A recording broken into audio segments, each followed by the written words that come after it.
Approximation d'une loi binomiale par une loi normale. Donc on va essayer d'approcher la loi binomiale à une loi normale.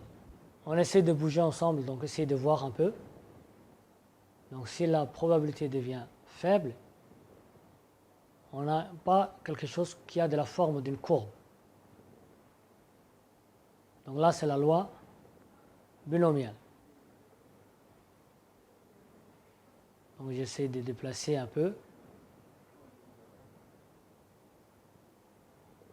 Voilà. À ce moment-là, quelque chose qui a de la forme d'une courbe. Si je déplace maintenant n, ça varie.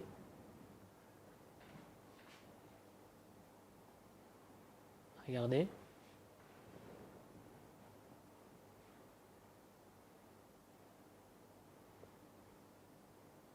Donc là, si n devient très petit, ce n'est pas intéressant.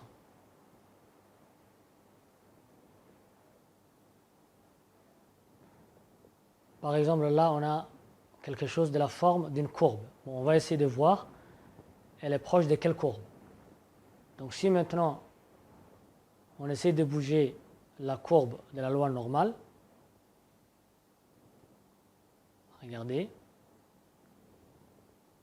on approche la loi binomiale à une loi normale.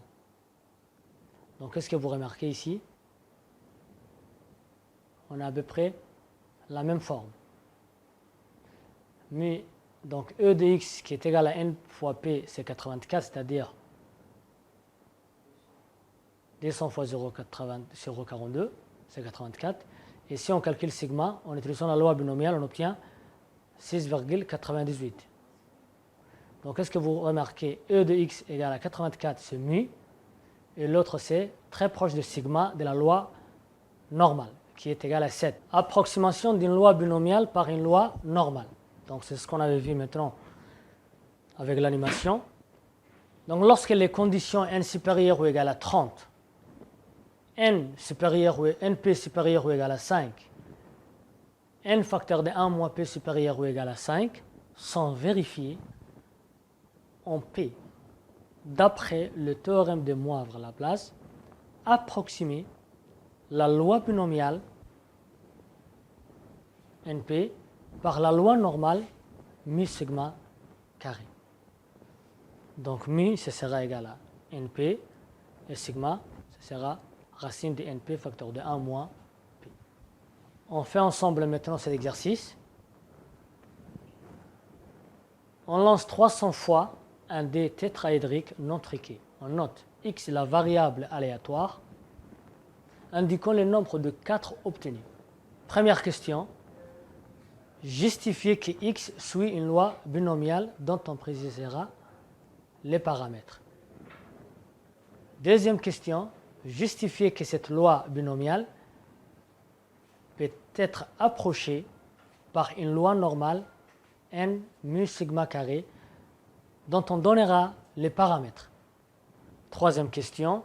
À l'aide d'une approximation par cette loi normale, déterminer au centième près la probabilité que x est inférieur ou égal à 70. Je vous laisse 5 minutes pour cet exercice.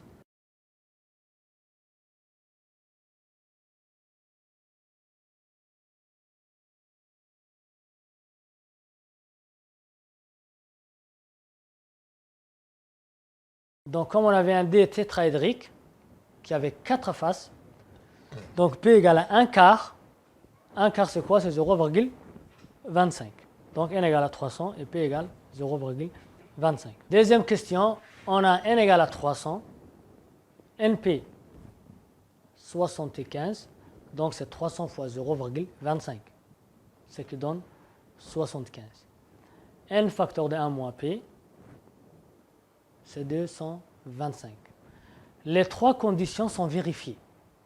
Les trois conditions sont vérifiées.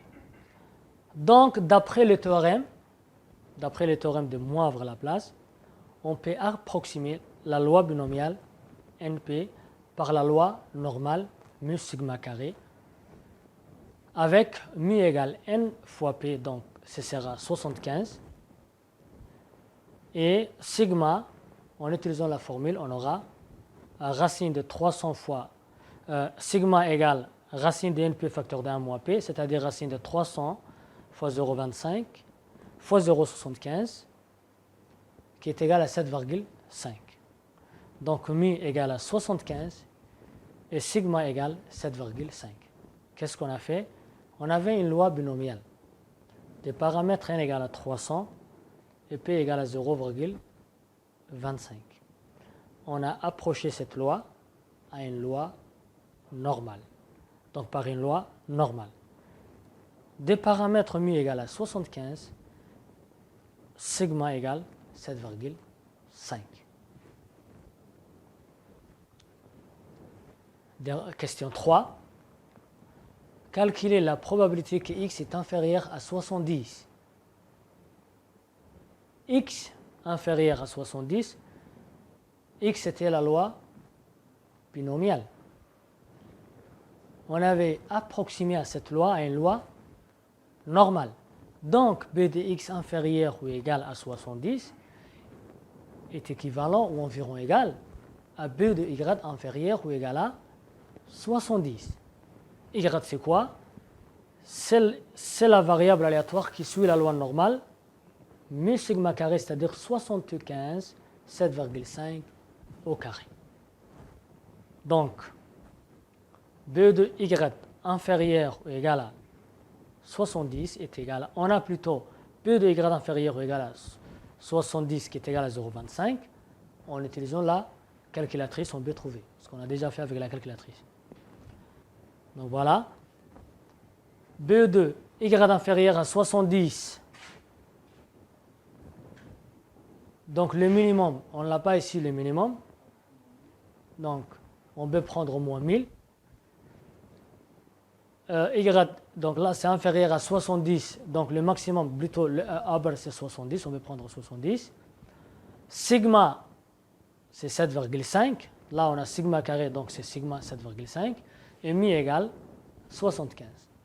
Donc en utilisant la calculatrice, on trouve facilement P égale 0,25, environ 0,25. B de y inférieur à 70 est environ égal à 0,25. Donc, b de x inférieur ou égal à 70 est égal à 0,25. Pourquoi? Parce qu'on avait dit b de x inférieur ou égal à 70 est environ égal à b de y inférieur ou égal à 70. Et comme on a trouvé ça à 0,25, automatiquement b de x inférieur ou égal à 70 est égal à 0,25.